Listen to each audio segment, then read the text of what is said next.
Brought to you by Agilus Diagnostics.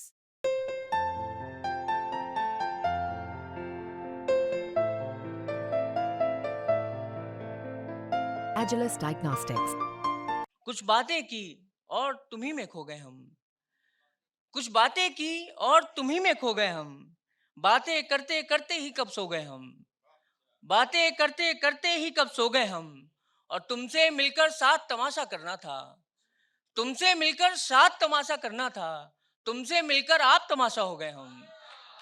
तुमसे मिलकर साथ तमाशा करना था। और तुमसे मिलकर आप तमाशा हो गए हम। और एक और गजल की, चाय मेरी पसंदीदा काफिया भी, काफिया तो नहीं, मैं तो पहली बार एक गजल लिख पाया हूँ चाय पर। लेकिन बचपन से मुझे चाय पसंद है। बचपन से मुझे चाय इसलिए पसंद है कि मैं जब बहुत छोटा था और मेरी दादी मुझे दूध पीने के लिए दूध देती थी तो मैं नहीं पीता था। लेकिन फिर वो उसमें थोड़ी सी चाय मिलाकर देती थी तो हम लोग दूध चाय पीते थे। और तब से चाय अब तक मेरा पसंदीदा पेय रहा है। तो मैं कुछ लिखा है, मैंने उस पर सुनिएगा कि जब ख्याल आया तुम्हारा चाय पी। इसका काफिया रदीफ जो है वो आप चाय पी दोहरा सकते हैं कि जब ख्याल आया तुम्हारा चाय पी। बाल नोचे खून थूका चाय पी। और कहते थे अब क्यों मिलेंगे उनसे हम। कहते थे अब क्यों मिलेंगे उनसे हम। मिलते ही सब दुखड़ा गाया चाय पी। और आखिरी शेर की, सोचते थे नौकरी भी कर ले हम। सोचते थे नौकरी भी कर ले हम। शायरी की दिल लगाया चाय पी। शायरी की दिल लगाया चाय पी। और एक कविता, मेरी किताब है प्रेम का प्रमेय, उस किताब से एक कविता मैं आपको सुनाना चाहता हूँ कि मैं गणित का बहुत अच्छा विद्यार्थी था। मैं गणित का बहुत अच्छा विद्यार्थी था, पर प्रेम का प्रमेय मैं कभी सिद्ध कर ही नहीं पाया। जैसे गणित में मानना पड़ता है बस। जैसे गणित में मानना पड़ता है बस, वैसे ही तुम्हें अपना मानकर सारी कहानियां लिखता रहता हूँ। मुझे पता है मेरा स्थान तुम्हारे जीवन में उतना ही है जितना 10 मिनट के बाद सुनने का होता है। बहुत बहुत शुक्रिया दोस्तों। और एक कविता जिसका शीर्षक है मैं लिखना चाहता था।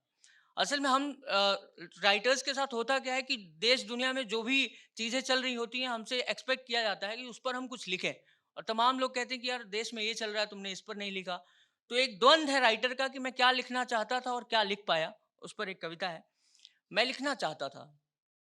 मैं लिखना चाहता था पेड़ों पर, पत्तों पर, जड़ों पर, शाखों पर, प्रकृति की सौगातों पर, घोंसलों से झांकती चिड़ियों की बातों पर मैं लिखना चाहता था। मैं लिखना चाहता था भूगोल पर, इतिहास पर, गणित और विज्ञान पर, समय और संसार पर, जर्जर से हो चुके अतीत के उस द्वार पर मैं लिखना चाहता था। मैं लिखना चाहता था पीड़ित किसान पर, उसके टूटे मकान पर, सरहद के जवान पर, युद्ध में रक्त रंजित तलवारों के उस म्यान पर मैं लिखना चाहता था। मैं लिखना चाहता था देश के संविधान पर, ज्ञानियों के ज्ञान पर, कृष्ण और राम पर, क्षत्रियों की शान रहे पराक्रमी परशुराम पर मैं लिखना चाहता था। मैं लिखना चाहता था जुगनू पर, तारों पर, नदियों पर, पहाड़ों पर, झीलों पर, झरनों पर, जो हासिल ना हुए कभी उन मंजिलों पर, रास्तों पर मैं लिखना चाहता था। पर मैं लिख पाया पर मैं लिख पाया सिर्फ तुम पर। पर मैं लिख पाया सिर्फ तुम पर, क्योंकि मुझे लगता है कि मेरे अस्तित्व का कारण सिर्फ तुम ही प्रतीत होती हो मुझे। बहुत बहुत शुक्रिया दोस्तों। आखिर के दो पंक्तियां पढ़कर मैं अपनी जगह लेना चाहूंगा कि खुद में ही उलझा हुआ हूं मैं, सिर्फ खुद पर ही खुला हूं मैं। खुद में ही उलझा हुआ हूं मैं, सिर्फ खुद पर ही खुला हूं मैं। और रोशनी से, अंधेरों से रोज लड़ता हुआ, अंधेरों से रोज लड़ता हुआ, रोशनी का एक टुकड़ा हूं मैं। बहुत बहुत शुक्रिया।